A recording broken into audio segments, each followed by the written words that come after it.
Agora, na questão da assistência espiritual, lá na sua casa, lá, né, no centro, tem tem assistência com os animais, né?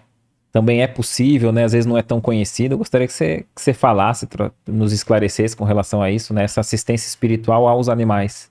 Então, já há 5 anos que a gente faz assistência espiritual aos animais lá no Centro Espírita Dr. Luiz Monteiro de Barros, que fica na rua Silva Jardim, número 1, em Santos, ali na região do Mercado Municipal. E aí muitas pessoas perguntam, eu posso levar animal na casa espírita? É certo, né, assistência espiritual? E aí eu vou lembrar daquele livro também do André Luiz, que chama Conduta Espírita, né, que é um livro muito interessante, porque ele vai relatar a conduta, como deve ser a conduta espírita de um espírita dentro da sociedade em determinadas situações. Então, por exemplo, vai ter lá, conduta espírita perante a família, conduta espírita perante a dor, conduta espírita perante a política, conduta espírita perante a doença. E no capítulo 33, ele vai trazer conduta espírita perante os animais. Então ele vai falar como a gente deve agir perante eles, tratar com carinho, com respeito, que ele é um princípio inteligente de evolução. Em determinado momento desse capítulo, ele vai falar conduta espírita perante os animais, ele vai falar que nós podemos e devemos usar todos os recursos de origem mediúnica, como passe, água fluidificada, evangelho no lar, em benefício dos nossos irmãos menores, os animais.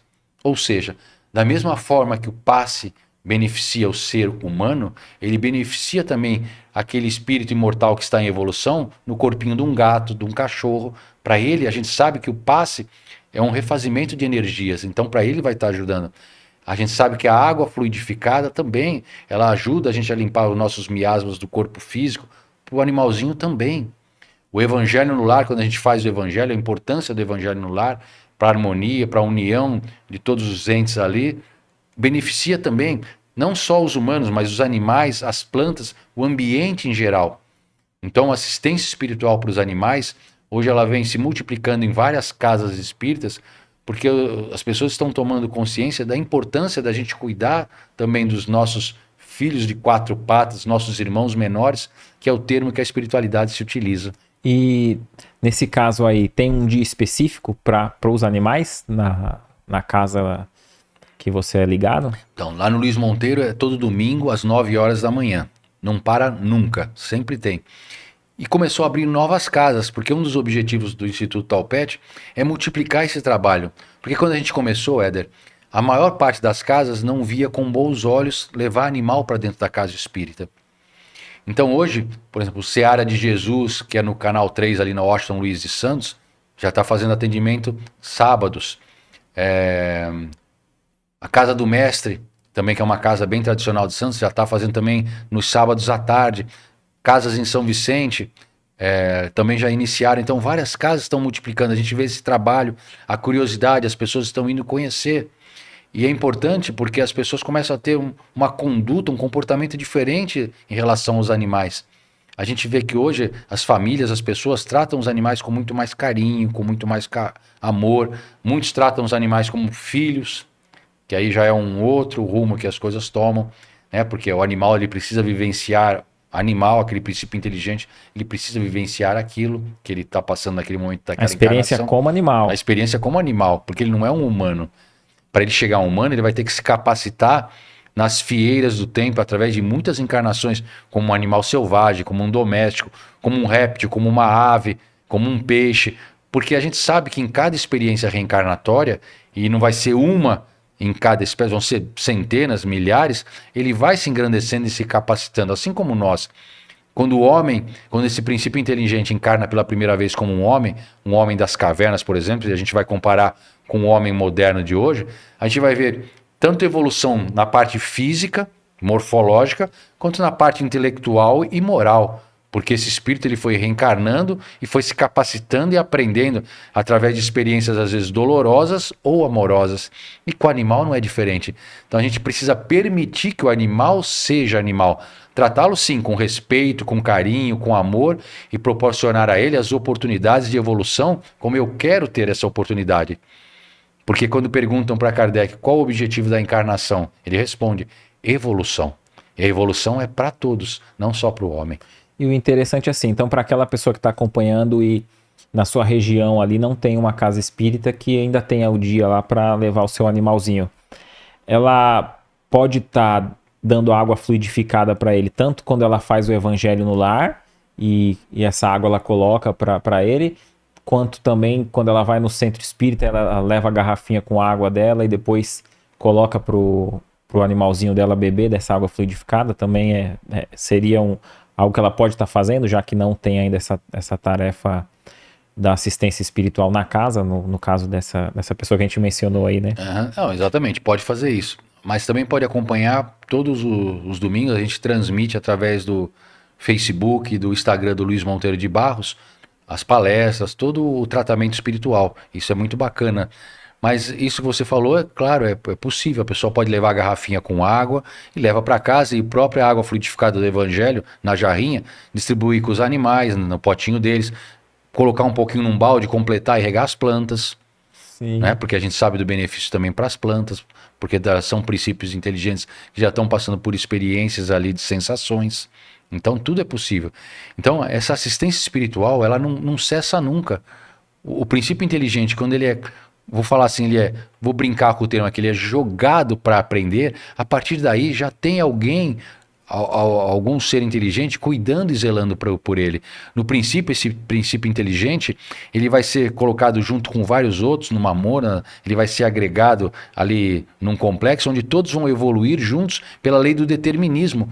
Mas esse determinismo tem alguém tomando conta por trás. Existe um espírito maior conduzindo aquele grupo ali para passar pelas experiências reencarnatórias ou evolutivas da melhor maneira possível. Se fala, nenhuma folha cai da árvore sem que Deus fique sabendo e que Deus permita. Então, não é que Deus vai estar à frente de tudo, mas ele, vamos falar assim, tem os prepostos, tem o Papa, tem o bispo, né, tem os padres, tem a hierarquia, tem o presidente, o governador, prefeito, senadores. Então, em tudo existe hierarquia. Essa hierarquia que nós temos aqui no plano de encarnado, com certeza são cópias do que a gente vivencia no plano espiritual. Só que a gente sabe, o homem faz cópias mal feitas, porque no plano espiritual tudo é perfeito, como as leis de Deus são perfeitas, divinas e imutáveis. A lei do homem não, ela vai mudando de acordo com o bel prazer de quem está dirigindo. Muitas vezes as leis humanas, elas são feitas para favorecer pequenos grupos, né, pequenas ideologias, e aí essas leis vão sendo transmutadas, mudadas no decorrer do tempo. Mas você pode ver, a lei de Deus, ela é imutável e única, porque Deus, na pergunta número 1, que é Deus, né? Inteligência suprema, causa primária de todas as coisas. Então uma inteligência suprema não poderia criar uma lei para ser mutável, como o homem. E interessante que você falando sobre os animais, tem o seu processo ali, a gente tem que dar o nosso melhor por eles. O Chico Xavier, os relatos que tem, que sempre tratou com muito respeito e amor, né, os animaizinhos ali. E antes da gente começar aqui, a gente estava olhando os livros que a gente tem na prateleira ali, aí você comentou sobre o de São Francisco de Assis, né, através do médium João Nunes Maia e o espírito Miramês. E eu me lembro de uma passagem dentro desse livro que me marcou, que João, na ilha de Patmos, ele está ali pregando o evangelho, falando do amor de Jesus e relata ali que ele está cheio de peixes, cardumes de peixes ao redor, e ele falando do evangelho. Então, às vezes eu fico refletindo nesse sentido, né? Como que a gente pode estar exemplificando o amor do Cristo para todos, né? A começar por nós mesmos, né? Essa passagem que você está falando aí do livro de João Nunes Maia é muito interessante, porque a gente vê a amorosidade, a vibração que era emitida por Francisco de Assis, onde ele tinha quase que um poder até, vamos brincar assim, hipnótico, sobre cardumes de peixe, sobre bandos de andorinhas. Nesse mesmo livro, passa que algumas vezes ele estava na praça, nas suas preleções para o povo, e o bando de cotovias e andorinhas não parava de piar. Então diz que ele falava, né, bando de andorinhas, bando de cotovias, eu preciso falar, se apousem aqui a me escutar. E fala-se que o bando pousava e ficava ao lado dele até que ele terminasse, e sem dar um único pio, para que todos pudessem escutar a sua voz. E por incrível que pareça, quando ele terminava, levantava-se a revoar e voltavam a fazer ali a brincadeira dos seus voos. Então é a vibração de um espírito, né, a sua capacidade amorosa, que fala, quando a única pessoa, né, Gandhi falava, conseguir realmente vibrar no amor, será capaz de mudar uma multidão de pessoas. O que você achou desse corte? Coloca aqui nos comentários a sua opinião sobre esse tema. Para ver o episódio completo, é só pesquisar Recomeçar Podcast Espírita. E caso tenha ficado alguma dúvida sobre a doutrina espírita, é perfeitamente normal. Procure ler as obras de Allan Kardec.